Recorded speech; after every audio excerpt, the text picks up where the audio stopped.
I'm Megan. I'm CJ. And I'm Erika. And this is the Her Podcast. Today is a solo episode, you guys, but we are putting Erika in the hot seat. You guys may know her as 1/3 of the Her Podcast crew. You may also know her as my better half of the Carousel Media Management duo, or from her Instagram account where she shares her love of fashion while claiming to be not your average farm wife, which we'll get into. What you may not know is she is a self-starter who impacts so many people with her creative energy and insight. She has a love for jackets and all things pink, and when she says it's fine, it's most likely not. Erika, how is the hot seat feeling so far? Did you like my intro? Yeah, I did.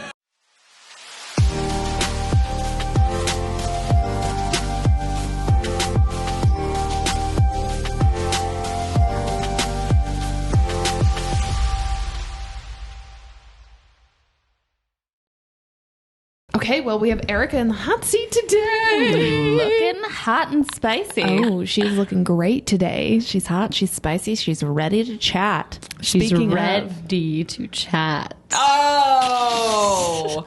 Because she's wearing red. Red.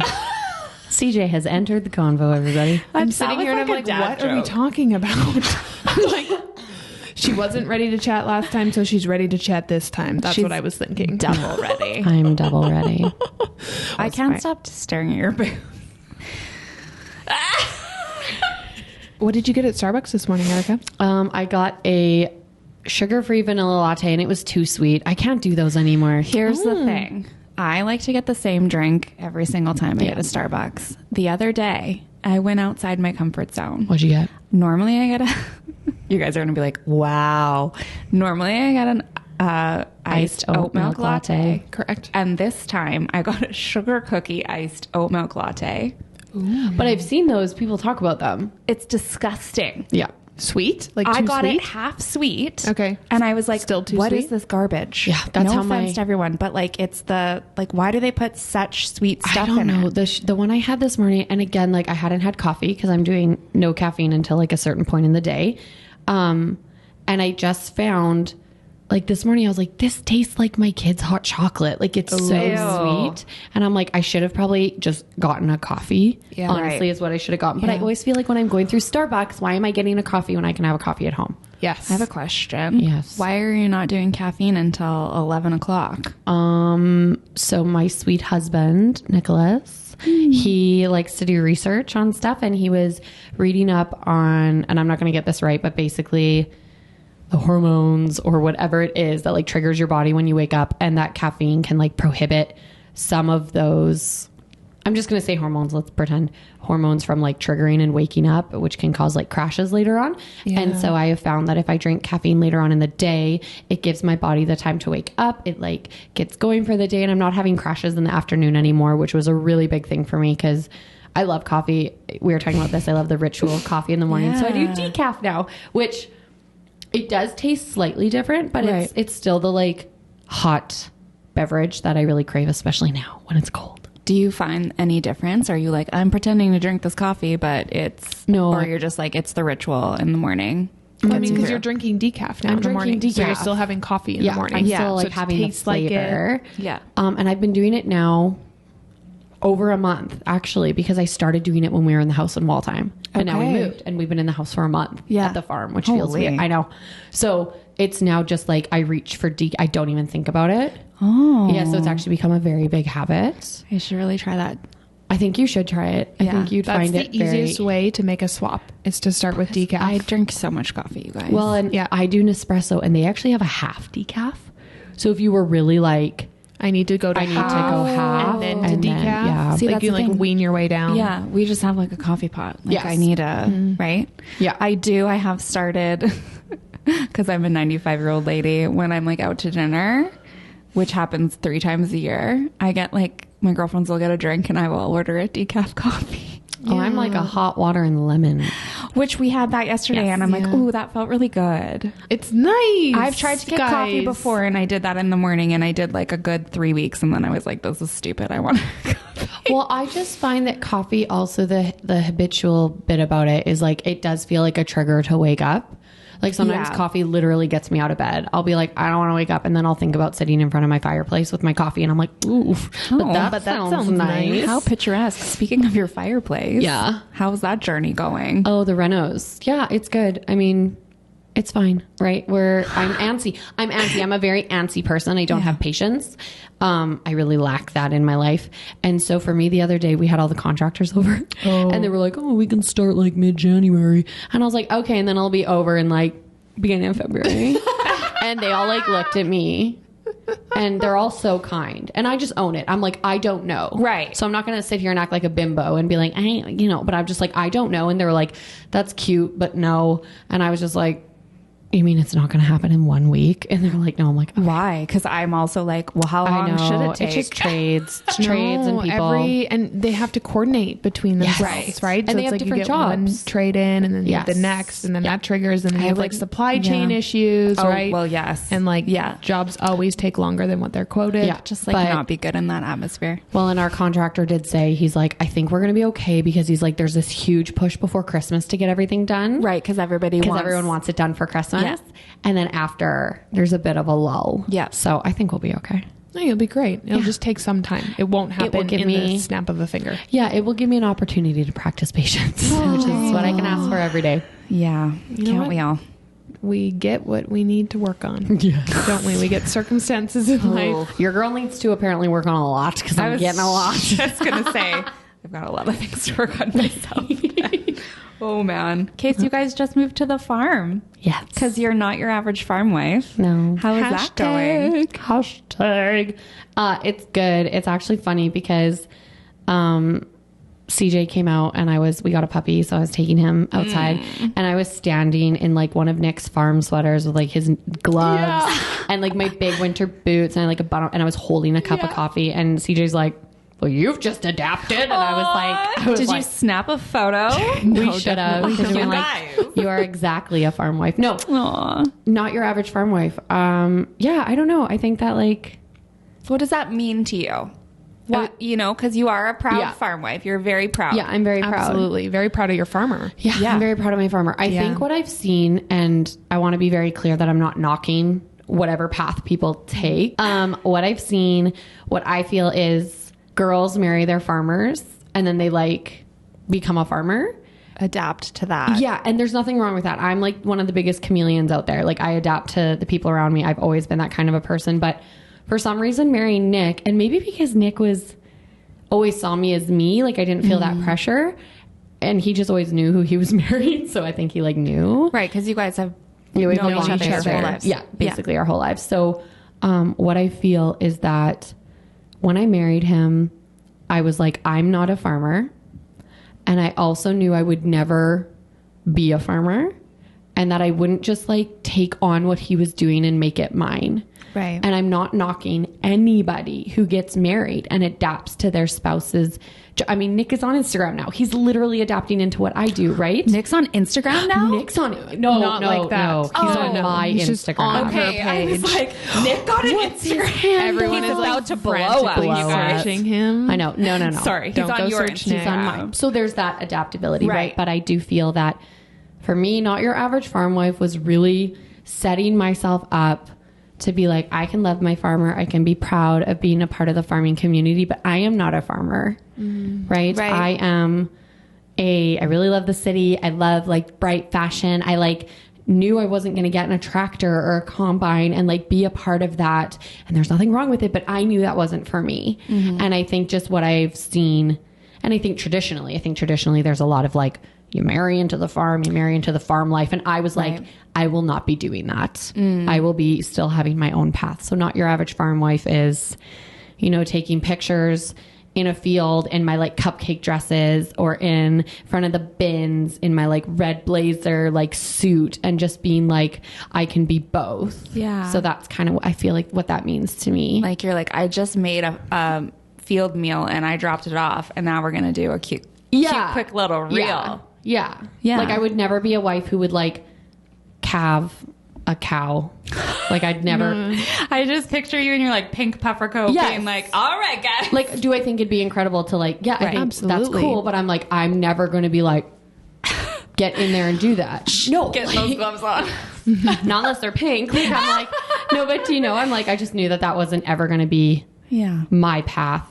And maybe I shouldn't say never, but for right now, I'm my own person who married a farmer, and he married an Erika. That's what I want to say. Right. An Erika. He married an Erika. So, right? Yeah. So that's kind of what not your average farm wife means. I love it. Yeah. To carry on with that for just 1 second, because we had questions from the community. Oh. And they're wondering, I think you've answered it, but like, do you do a lot on the farm? So I think it's safe to say you don't do certain things on the farm. Yeah. But I, as a friend of yours, see you do a lot of things to help run the farm in different ways, correct? Well, and that can look different than what you think it does. Yeah. Right? Like, you may not be in a tractor, right? Yes. But you're making meals, you're running kids, you're, right? Yeah. And I think that's just marriage and life as a parent is we all go through busy seasons. And so like when I'm in my busy season, Nick is like pulling more of the weight with parenting. And so during harvest, I do make field meals. But again, it's like, I don't even view that as like helping the farm. I'm feeding him, which I would probably do. Right. And yes, I'm maybe feeding a couple extra people because there's drivers and stuff like that. But in terms of like, how much do I do on the farm? I'd be like, nothing. I just am married to someone who I have to feed. But I can appreciate what you're saying, which is that I make a lot go around with our lives. Yeah. Yeah. No, I get that. Absolutely. I get that question. But Yeah. no, you won't find me in a tractor. Unless it's for a photo op. Unless it's for a What photo if we op. bought you a pink tractor? But this is, I just am like, Oh my gosh. I'm what just if? imagining this. Like, somebody's going to have it. I'm like, I mean, I love pink, but again, I'm just like, That would just not get you in the tractor. You'd be like, cute. I'd be like, that's cute. I'll take photos in front of it. But that's not Can you my, imagine if you bought rode off a tractor as a prop I know. and like painted it One pink? day I I'm could going see somewhere that. so weird, but I'm just like, No, like it's just businessy. so- Like if Nick and I could just write off our tractor because it's like my content creation. Yeah. That's hilarious. Like when people like write off like cars or like big things, you know? my car. Yeah, for like content creation or your business, right? Yeah, it's like wild. That's hilarious. So funny. No pink tractors in my future. Not yet. No. Okay, speaking of getting Nick involved in Instagram. Yeah. When your Instagram journey started, I think it looks a lot different than it does now, right? So can you take us through that just a little bit, why you started and how you found your niche and then pulling Nick into it, which then it kind of exploded. Oh, well, I In a love that different you way. said exploded because I'm like, oh man, I'm such small potatoes, but thank you. When I started Instagram, it's because my older sister was doing it. And I was watching her have fun with it, benefit from it for her family. So I was like, I'm going to give this a whirl. I had just had my third child, Theo, and didn't really know what I was going to do with life. So I was like, I'm going to give this a try. And right off the hop, I stepped into like the motherhood niche, and I should have known that wasn't my niche at all. Not because I'm not a mom and I don't love being a mother, but it just like, those weren't the accounts that were even inspiring me. Right. And I don't mean that in a bad way. I just mean that like that wasn't who I was following even. Like I feel like that's what people were doing. yes. And I think it is a great place to start. I really do. Because I think there's a lot of avenues you can go through that. And now, I mean, I really developed this love for fashion and this love for like farm fashion and incorporating my husband into it just really, I'd say in the last year and a half. And I think it was almost 2 years ago. I remember I went out to see CJ actually in Calgary, and I think I had a bit of I think I know what I want to do, which is highlight fashion. Like I just found so much fun in trying on outfits. And what I was always doing as a mom, as my niche in motherhood, is I was like kind of dipping into clothing, but it never worked because I felt like it wasn't in the same category. Right. And I just found I had so much fun with fashion. And it was like pulling teeth trying to like do the motherhood stuff. And it took me a really long time to learn that. And then I don't even know what it was. I don't know. But I just all of a sudden I was like, I really love fashion. Like I really do.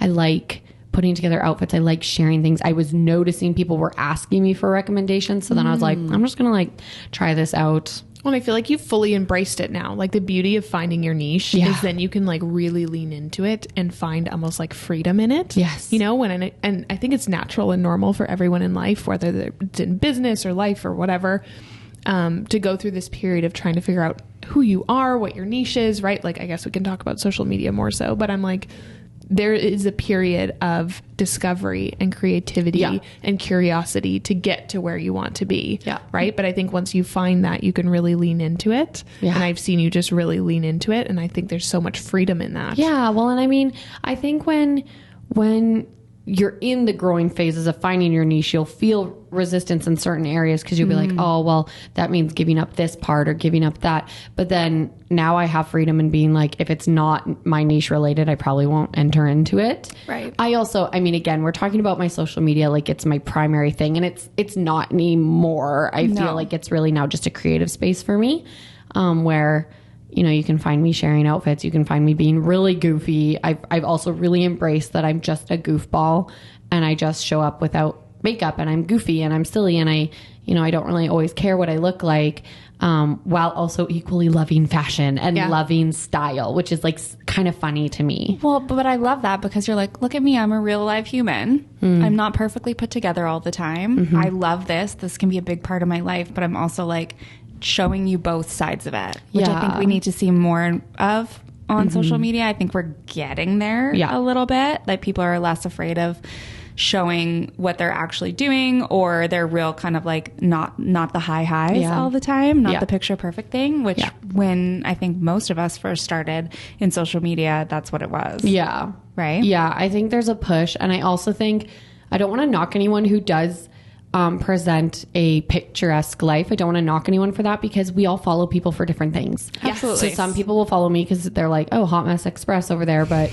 and then some people follow other people because they're like, oh my gosh, their life is so beautiful. And I'm so inspired by it. And there's nothing wrong with either. Yes. I think knowing what you want to present to the world is and what's natural to you, right? Like we talk about that all the time at Carousel, right? And that's what I say to people. Like, I'm like, it is not, I do not have makeup on every day. Yeah. I rarely get out of like lounge wear. So for me to show up on my social media done up every day would be painful for me because I'd have to be like, I have to get ready today.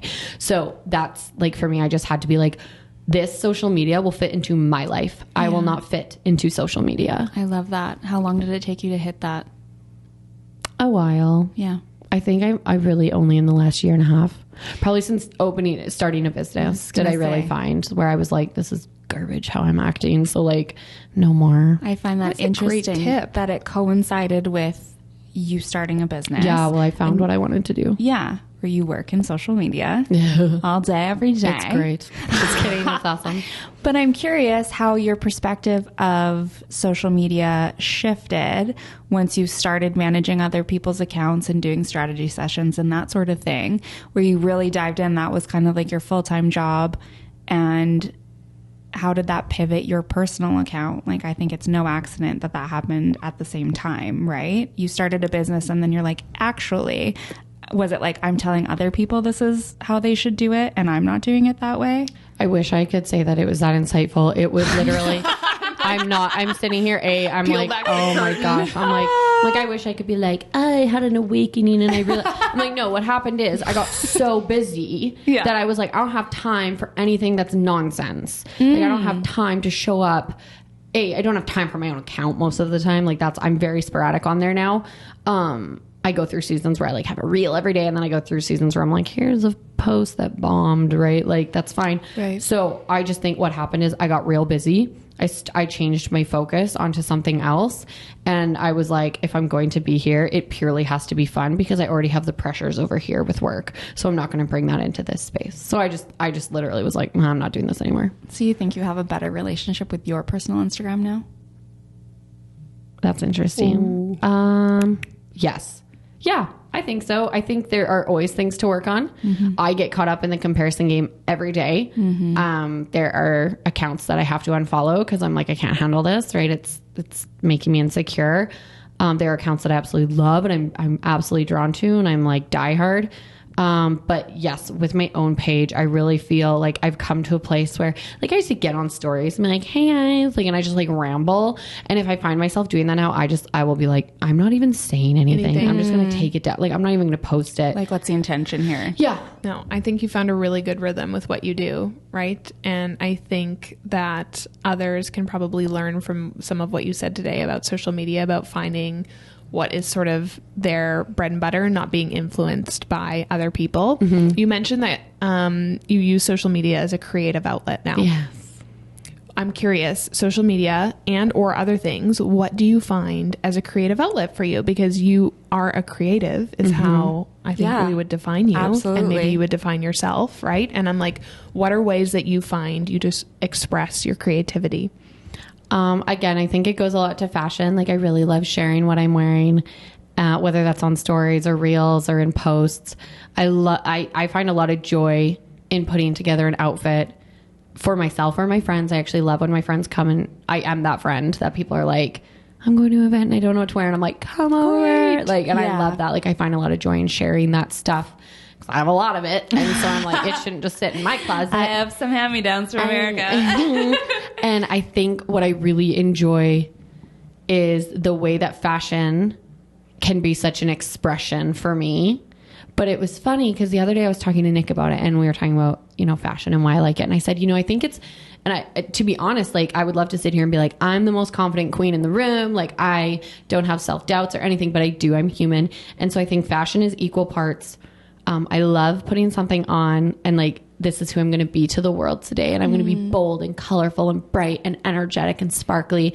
And then I have days where I'm like, today I'm going to be like muted and undertone and a little bit more like, chill. Like I like really feel that my fashion can express who I'm going to be that day.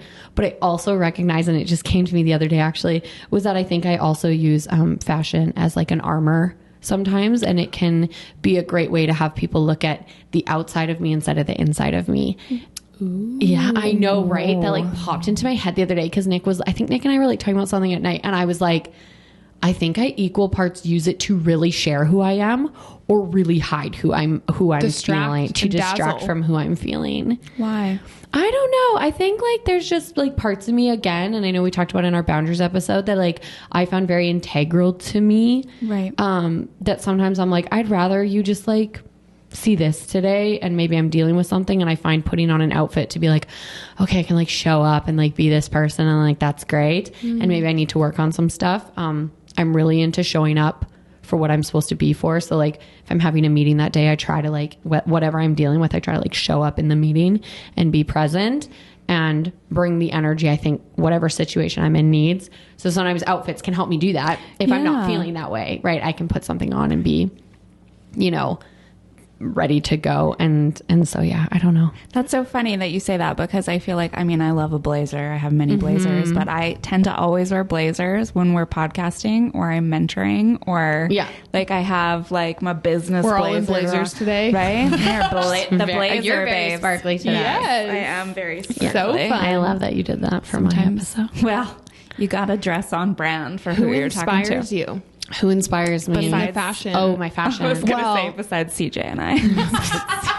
In the fashion world. Okay, so my favorite accounts to follow, I really love Sophie Sukan. Good Saskatoon girl. Yes. Yeah. Mitz and Raider, like that whole crew. Emma, I always get her name wrong. Lager. And I should have looked up her name, but I did. It's Sammy. She's on TikTok and Instagram. Sammy something. We'll link it because She's so her account cool. is so cool. And I found her account this summer, and I really felt like a light bulb went off in my head about how I'd been feeling about fashion, and I'd never found a way to express it. And it's funny because when I think about like Sophie Sukan and them, I feel like they're very different accounts, these two accounts. And I feel like I love to pull from both.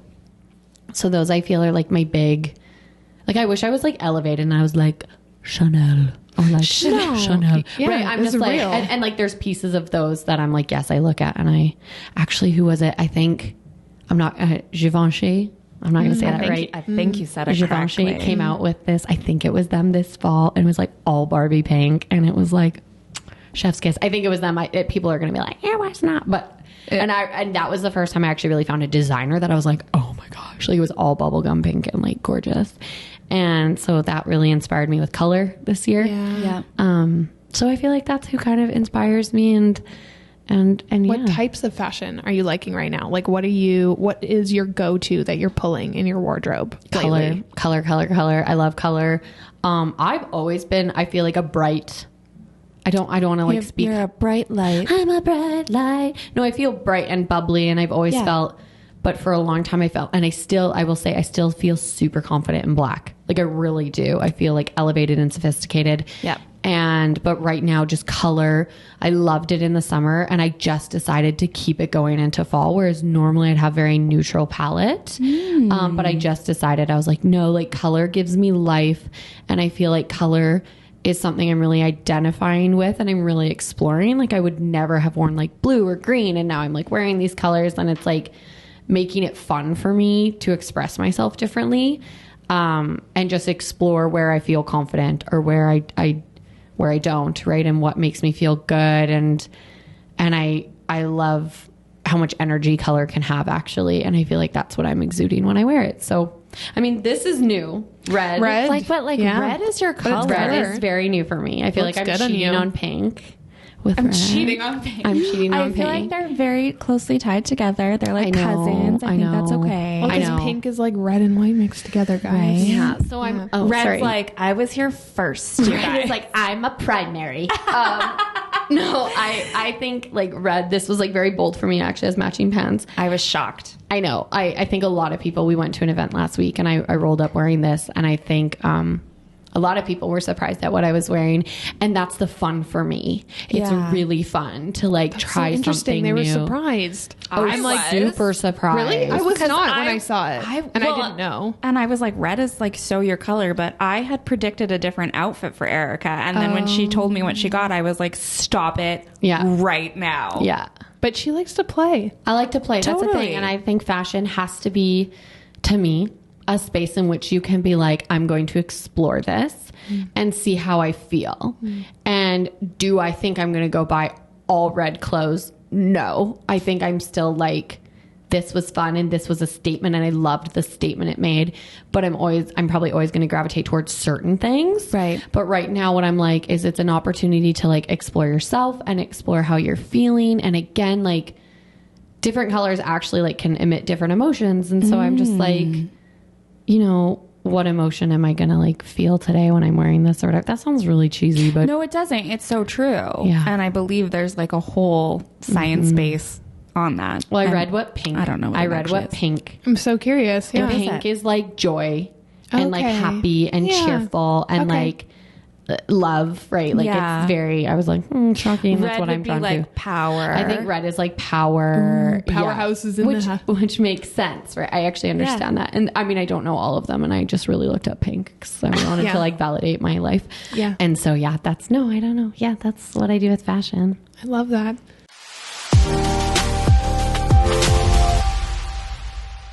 Hey friends, it's Erika. Are you shopping for your dream wedding dress? Well, first of all, congratulations.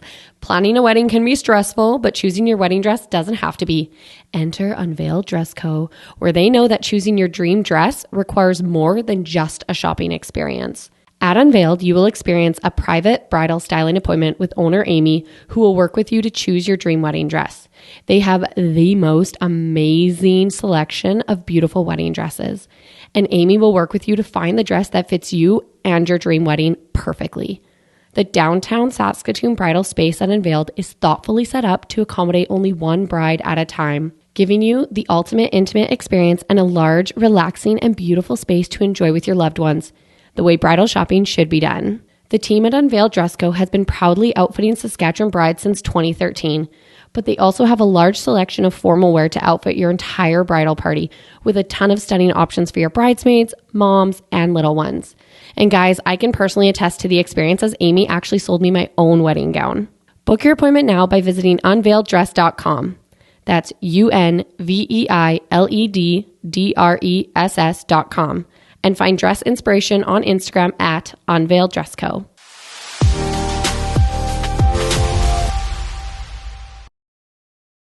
So as a creative, circling back, I'm like, a lot of creatives find sometimes they hit a lull. Yeah. Right. And they're like, I just can't draw inspiration from anywhere. Or I'm just like not feeling creative anymore. And so I'm curious, when you hit a lull in creativity, what would be some things that you do to sort of spark that again? Is there something Can I add something to that Yeah, question? of course. Is because with your work, you work with a variety of different businesses, and I feel like you're so creative because like you work closely with me. You're so creative on behalf of other people that you can see creativity in different ideas and stuff like that for others. Yeah.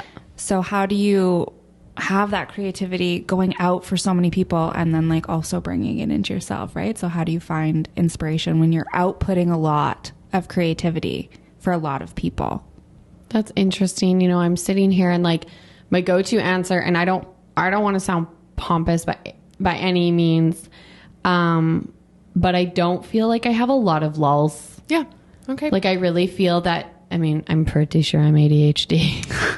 I'm not saying that to be like silly. Like I'm pretty sure. And so I've been exploring that and what that looks like for me. And I find creativity is such life-giving to me that I'm often sparked by just a sound, anything. I do struggle when I'm not into what I'm doing. Yes. Like if I am not We were talking about that today. If I am basically like I am in and I'm thinking in reels or I'm thinking in creative ways, like I send, you know, when I think of something or I hear a sound, I'll send it to the page that I want to create it with, and I'll just like know. Or one of my favorite things, which again is kind of pumping myself up, but I'll like call CJ and I'll be like, I'm having trouble with this concept, and she'll be like, okay, and I'll be like, I was thinking. And I'll like get quiet and I'll be like, I just thought in my head, never mind. And I'll like hang up, like I see it in my head. Yeah. When I'm not interested in something, it's like freaking pulling teeth. Like I'm just like, I'm dying. Like I don't even know how to It's start. stifling. And it's not often, but it does happen. And I'd say then is when I really have to like walk away and be like, I'm going to take a break, and the inspiration will come and something will click and I will get it. But I have to walk away, or talking to people. I talk to people, which lots of time it's more just hearing my own voice. Well, right? I feel like It's like sometimes talking you it just out. have to talk it out. Yeah, I just have to talk it out. And So- even just somebody else looking at you and reading off their body language can help you figure it out. Yeah. Is that how you process? By Is talking by it out? talking Why it are you out? asking me that question? Yes. Well, because I know the answer. Yeah, but I'm like, for the listeners to get to know you. What is it? I talk to think. Oh, Right. right. I don't think to talk. I talk to think. So I talk, which probably is a sensory thing, to hear the thoughts I'm having and to have them actually formulated into a sentence helps me, because my brain gets very full very quickly and lots of ideas and lots is happening up there. Yeah. And so I find that talking out problems, Yeah. I often will come to solutions that I didn't know, because it's like giving my brain space to actually process what I'm thinking. And do you find that you talk it out a lot yourself, or you like to bounce ideas with other people, or it depends on... Well, I don't talk to myself, Yeah, sorry. but like I'm not opposed to that. I'm No, just like of I course. was gonna say, Andrew talks to himself all the time. Yeah. I'm constantly like, are you talking to me or yourself? Yeah. He's like, I'm talking to myself. Or when you're in conversation with someone, you know, sometimes maybe you want to be in conversation with someone, but like you talking it out to them is how you process, or you like to feed off of the It energy. depends. Yeah. I think it really depends. I think that's why you have to enter into conversations with people and be like, I just want to talk this out, or I want your input. Yes. Right. And that's I think that's what I'm trying to get to. Yeah. Because I think it really depends. And like sometimes I'll say to Nick, I'll be like, I just want to like vent. And sometimes I'll be like, I want a solution, which is something my dad taught me. You know, Yeah. we'd have problems and he'd be like, do you want to vent or do you need a solution? Like, what do you need from me? Can you handle this on your own, or do you need me to step in? And so I think Those are wise words. Yeah, Yes. he's very wise. And I think I'm more of I want to talk it out, right? Yeah. And just like hear my own thoughts. Yeah. And I think if you want sometimes input, I don't you need, ask for I it. ask for it, or I'll be like, I don't actually need a solution on this. And I try to communicate that very clearly, right? So yeah, I don't know. That's what I do. Yeah, that's great. No, I think that people will be able to identify with that, Yeah, right? Because I think there's other absolutely. people who have either a lot going on in their minds, right? Or when they're communicating, they're like, I think it's important to identify whether you want someone's input or not. And I think too often we go into conversations and either we haven't communicated that or the other person hasn't, and we're getting and or giving Yes. the opposite of what Yeah. needs to happen there. Yeah. Because I think intrinsically we all want to help, right? So it's like, Yes. oh, this is what I would do, or you should do this, instead of like you said, do you need to talk it out, or like, do you want advice? Do you need me to listen, or do you want me to help you? Yeah. Right. My big takeaway for that, and I think I've done it with a bunch of you guys, even as I'll say, can I make an observation? Oh, you do. I do say that. And my dad taught me that too, to say, can I make an observation? And what I think that allows is the person to have a moment to be like if someone's coming to me, can I be like, can I just make an observation? And what I find is it opens the door to, I'm going to give you feedback, but you are absolutely able to be like, no, I don't want an observation. I'm like, that's totally cool. Most of the time people say yes. And I actually think there's a opening of a opportunity. They're curious. They're like, what's your observation? Yeah. And the other thing is an observation. We're going down a totally different road, but an observation to me is very much like, I'm observing this. Am I wrong? Right. You have the opportunity, instead of me saying, so you did this. This is what you're doing. Me to be like, hey, I'm observing that this is what I'm seeing. Is that accurate? That's so important, because I think we walk into every situation with our own filter and our own lens, right? Of what we're seeing and the history of what we have and our personalities and perspectives, right? And I think so often we're not remembering that could look very different for them, and we don't actually live inside of their mind, so we don't know what their intention was. Right. And also, like, don't go giving out advice and observations to people you're not in relation with. Yes, that's a big one for me. Like, I have certain people that I'm like, yep, you can speak into my life, and certain people that I'm like, no thanks, I'm not even gonna ask.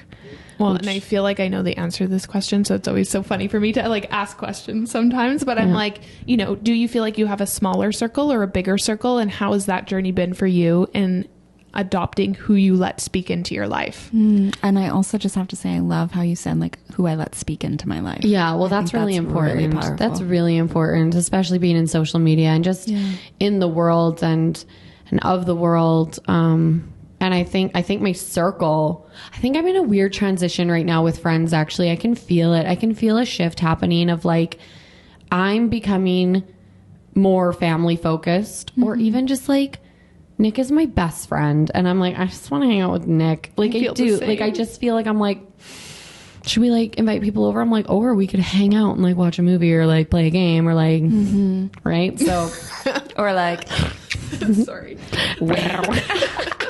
Hey, it's a healthy marriage. We're good.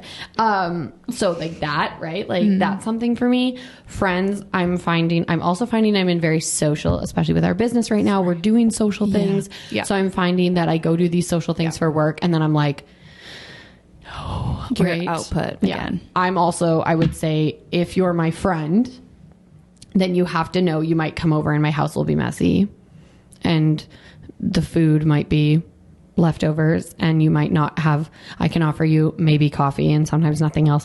And so I'm in a space right now with my circle where I think I'm really finding the like friends, the like core people. Yeah. I think that's shifting for me right now. And that happens, especially with women. I really think I am understanding that I actually think a lot of relationships aren't for a lifetime. Especially with women, and especially when you're growing in such different directions. I think men are a little different because they're like one note, like that's where they are. Hormones don't change as wildly as ours do, right? And even like I recognize like some of my friends are just having babies right now, and I'm done, and I can tell that there's a shift. There's a difference because we're actually focused. Doesn't mean my love for them has changed. It's just the time I have and the energy we have is very different, right? So I don't know. I think I'm really trying to niche down on who's like speaking into my life. Yeah. I'm very careful with that. Yeah. No, I think that's something that a lot of people can learn, right? And a lesson, and again, anyone is welcome to choose what they would like for their own life. But I think especially in the social media world, we're allowing more people to influence us without stopping to think, do I know that person? Do they know me? Do I want to let them influence my life? Yeah. Right. And just going through that thought process is probably really important. Yeah. I'm curious. So obviously we've been in business. We are in business. Yes. You've been in business. Yes. But I'm like, what has been some of your biggest takeaways in the last year? In more so like business related, either like for yourself or your businesses that you've learned, you've grown in, or Because to preface that, Carousel has been in business for how long? 1.5 years. Right. And so you guys grew very quickly. struggle whenever we talk about this because I'm like, yes, It might be an outside perspective. I think it's an outside perspective. I you think we grew have a different. Okay. I think we have a different idea of our caliber. We all will. I mean, we're doing compare well, things different. We're doing right? So we're doing I'm well. like, I guess if you look at startups, like in as a giant whole, you look at startups, you know, like we are successful, Right. Yes. but I think when you're in it and maybe it's like an imposter syndrome, I'm like, but we could be here. Well, and I will always be like, I mean, I'm the first to preach to any client I sit down with, your followers just a vanity number. And then I look at ours and I'm like, oh my gosh, like we haven't even broke 2,000. And you know, you watch these other social media, managers who are at like 100K. And so that's where I say that comparison game can come into play. And I'm like, why aren't I as successful as them? And then I just need to like look at my books and be like, okay, I'm doing fine. Right. But I was like, all you have to do is look at the bank account. look at the bank account Well, and it's fine. your roster, right? Like your capacity for clients. Yep. Like you filled up with clients quickly. Yeah, Yeah, well, we true. started with clients. Yeah. Like I started with a full roster. So Right. like that's great. What was your question? I don't remember. Oh, what did I Circling back wrote- to right. business. Yeah. What I have you was learned? literally like, what are we doing? I don't know. ADHD. No, so I feel something I've learned in business is personally, I'm a big risk taker. I'm a Yeah. big risk taker, which there's good and there's bad parts to that because I'm a big risk taker who doesn't feel consequences. Like if I take a risk and it doesn't work out, I'm kind of like, okay, brush it off and try again, which there's strength to that. And there's also weakness. So I have a very grounded business partner, which is good. But I find that what I've learned in the last year is I'm really willing to try things. I think I didn't realize how much I was willing to learn new things. And I really developed that this last year, just being like, okay, I'm going to like try this, or I have to figure this out for my brand or my business, or I don't want to pay someone else. I'd rather make that money. So I'm going to learn how to do it. So I think taking risks, you know, asking questions. I'm really good at finding the people I need to talk to. I feel like I'm really good at being like, I need this to happen. So I'm going to like just find. And my biggest thing is just to always ask. And the most someone will say is like, no. I go into a lot of stuff with, like that. You've really taught me that. I'm like, right? someone will say no. And that's totally fine. But you can don't move on. know until you ask. No. 90% of the time they're going to say yes. Yeah, and you'll get people who say no and later on come back to you and are like, hey, and we've had that happen even on the podcast, right? We've had people say no and then they come back and they're like, hey, like I'm into it. So I'm just like, ask, put the feelers out there, you know, be kind while you're doing it. Yeah. That's kind of, I think what I've learned is to really just go for it. And just be ready for anything and don't discount an idea or an opportunity.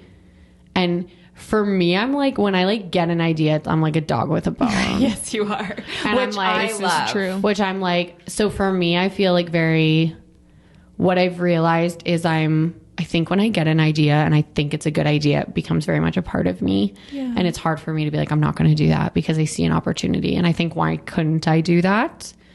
So That's such a beautiful way to look at the world. Absolutely. well, not always. I want to be very clear that I have self-doubts and I have things in my life that I'm sure people would be like, oh, I don't know if I agree with that. But I'm like, when it comes to business, I'm like, why not? Let's talk this out. Right. What are the obstacles? How do we overcome them? How do we pivot? Okay.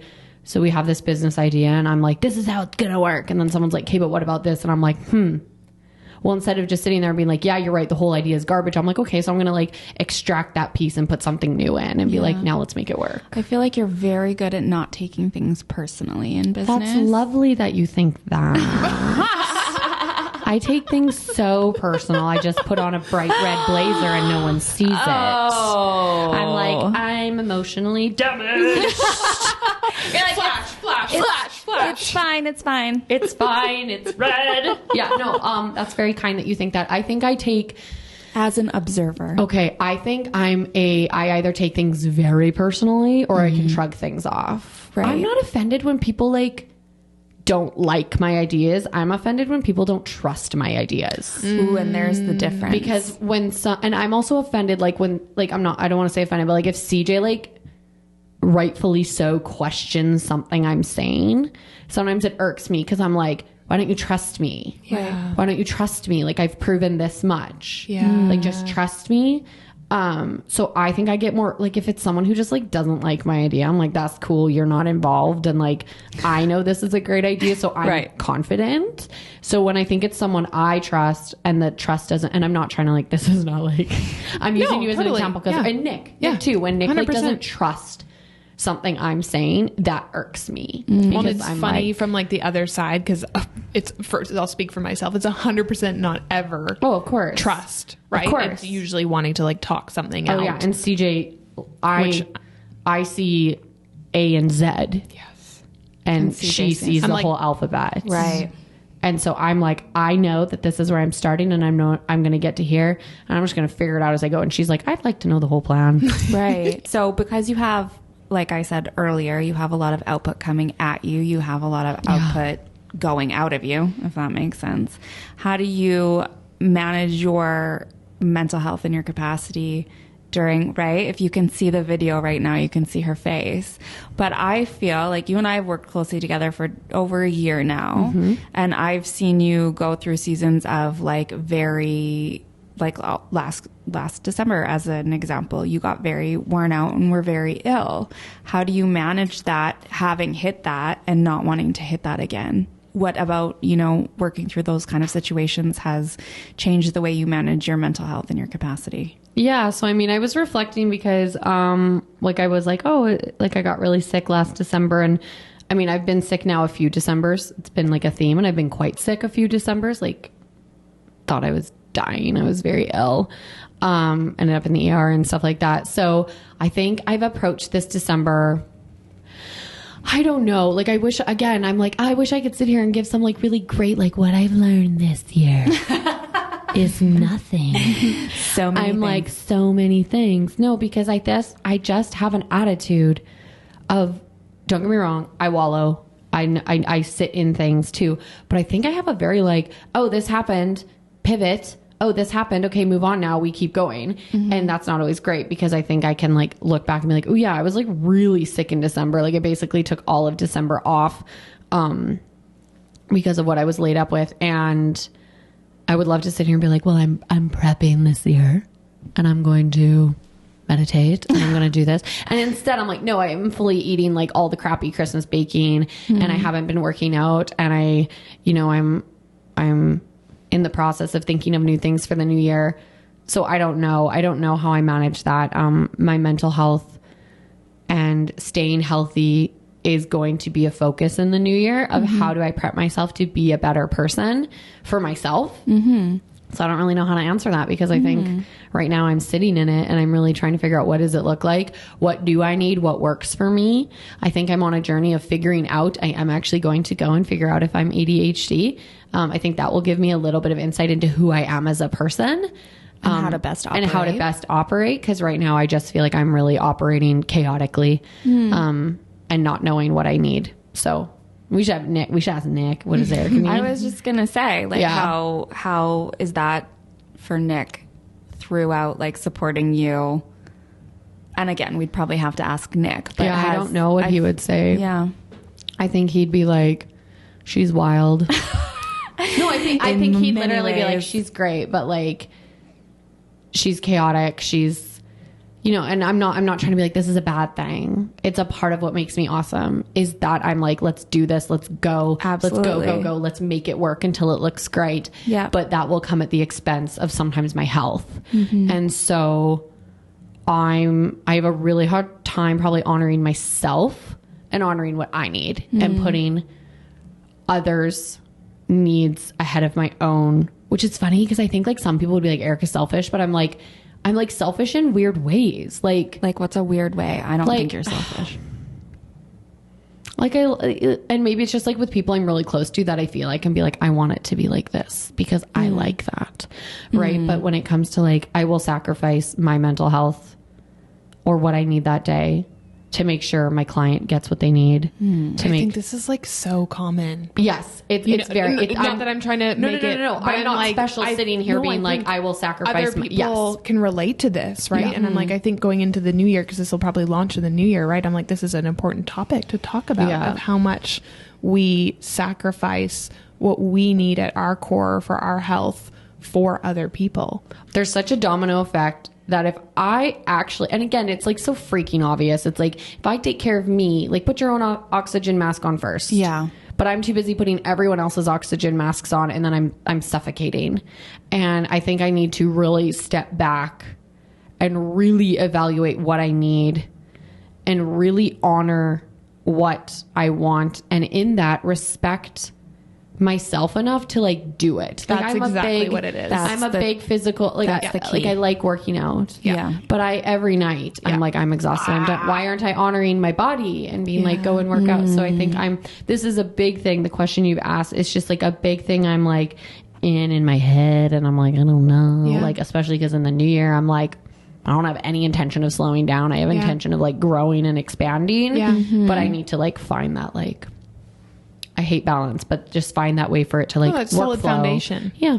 I like that you said solid foundation, like a foundation of like, okay, so you're honoring yourself is the foundation. Yes. Yes. And then you build off of that. Yeah. Yes. But it's getting there and having the, not accountability, but the making that a priority. Yeah. 'Cause that's hard. It's Oh, yeah. really hard to make yourself a priority, especially when you're a mother and a wife and you are a business owner and all of these things.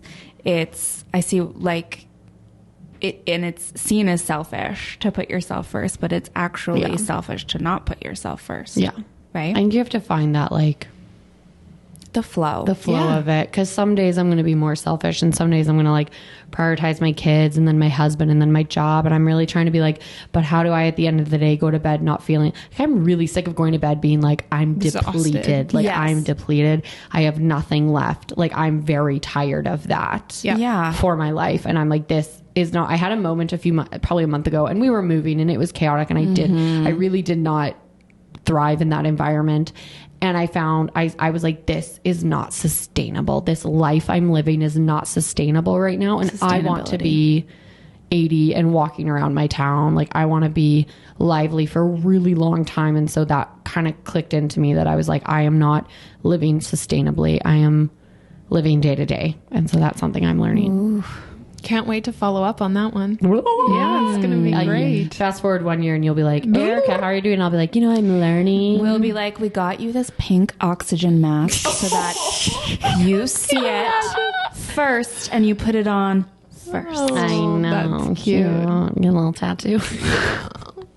It's crazy, but our time is coming to an end. Okay, so we have one listener question that I want to end on. Yeah, cool. Let's go. And that is, what's the best piece of advice anybody has given you that has stuck?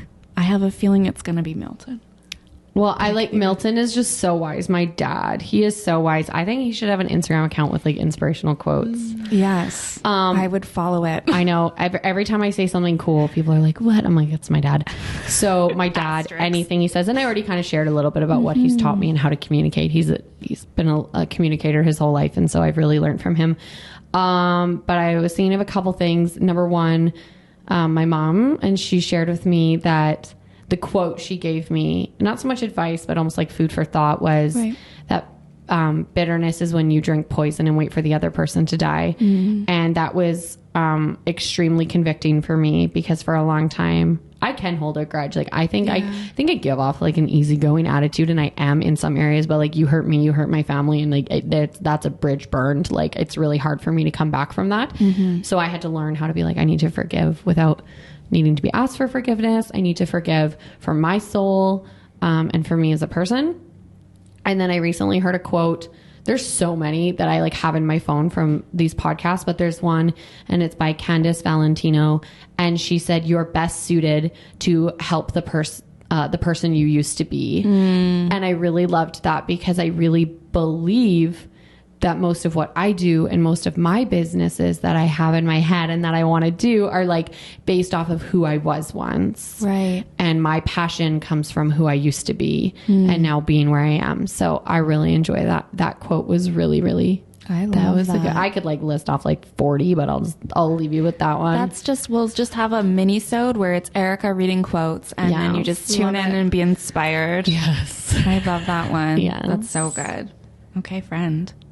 We did it. I know. Woohoo! In case anybody doesn't know where to find you, can you please share with our listeners where they can find you? Aren't you going to ask me what I'm obsessed with? Oh Oh my gosh. We're doing a bad job as hosts. CJ, take it away. Erica, what are you currently obsessed with? Oh my gosh, I had no idea this question was coming. Oh, play it off. Play it off. Surprise. What? Oh Never my gosh, thought I about just have this. no idea. Here's my list. Here's my list. No, okay, number one, ice rolling. Yes. My Skinny Confidential ice roller is the actual bomb. It actually is. And So good, it's you guys so go get good. it. Do we all have one? We all Yes. have it. So we all good. have it. I love that. There's like a whole bunch in it. Like I just am like the process of it. Like the it actually makes me like stop doing things to like do. So I It's really so like the true. pause because my hand is like busy. I really love that. We talked about the coffee. I like drinking decaf coffee in the morning. And then I'm very obsessed also right now. I'm actually obsessed with, oh my gosh, I know what I'm obsessed with. CJ just got me a nightlight for Christmas. And it's not a nightlight, an alarm clock. Okay. It's a I was like, nightlight. are we scared of the dark? I didn't know that. No. So you got a nightlight. I am scared of the dark, and that's a different episode. Okay. We can talk about all my fears on one episode, and I'll give you all the reasons why they're totally valid. She gave me a alarm clock. Okay. And it's one of those like sensory, like it glows in the morning. There's like different hues. So at night I can turn on like a night hue, has like all these different sounds, all these different, like there's like a built-in meditation. And it's really awesome. fancy. It is. It's so great. And I've been using it the last couple of days. And literally the first day I like woke up and I was like, it's summer. Wow. I was like, it was so beautifully bright. going on? Wow. And it was like this beautiful, like warm light. And then I was like, oh, I got to move this because poor Nick, he's not getting up when I get up. So I'm really obsessed with that. I'm very excited about it. And it just, I would like to get my phone out of my room. I was going to Yeah. say, Which what is does why this I mean want for it. you? What it means is that I can get my phone out of my room. Yes. And have more of a boundary with Oh, that. because everybody's alarm is their phone. Yes. And every night when I set my alarm, I'm like, ugh, why is this my phone? Well, and I'm also just like, I'm just so curious pick about up like your what phone. it does to your brain, even having your phone. Like, I'm like, I've been putting mine on airplane mode lately. Yeah, same. like, I'm like, because of- Andrew told me years ago, you need to put your phone on. Yes. They take the Wi-Fi off when you're sleeping well, if it's I in your used to sleep with it under my pillow. And Nick was like, Whoa. no. That's He's like, scary. No. Yeah. So I'm like, I would like it out of the room. Yeah. I would like my room to be quite electronic free. serene. Serene. Even though it's like tiny, but like, yes, serene. Your So room that, is tiny? my room is tiny. Really? In that big old house. But you know what? You spend a lot of time elsewhere. I do. I spend Yeah. a Like, lot you know of what I time mean? Like, you're in my just- office, which is bigger. So anyways, Right. that's what I'm Anyway. excited about. I'm excited about the boundary it's going to give me. And I'm excited about, I just really like this alarm clock. I need to see a picture. I will. Like, I'll I post want a to little see it. video of it. Yeah. It's real cute. You've inspired me to get an alarm clock. Yeah, you need one. Yeah. They're so nice. So fun. Okay, now can you please tell the people where to find you? Okay, so obviously I'm 2/3. I'm 1/3 of the Her podcast, so you'll see me there. I'm 1/2 of Carousel Media Management, so you can go check that out on Instagram. And then my personal account is at erika.anne, and Anne actually has 2 A's. So it's ERIKA.AANNE. And that's where you'll see me doing little like farm dances with my husband and fashion stuff and just keeping it real over there. All the good things. Yeah. Keeping it real everywhere, guys. And She that's is, why we love her. absolutely. Thanks for being in the hot seat, hot mama. Yeah. Thanks. Anytime. I'll come back anytime. Great. We'll see you here next month. Yeah. On the next episode. Bye. Bye. Bye. Thank you, everyone, for joining us on this episode of the Her Podcast. If you want to follow along with us, you can find us on Instagram and TikTok at its.her.podcast. We can't wait to see you there. Bye. Bye. Adios.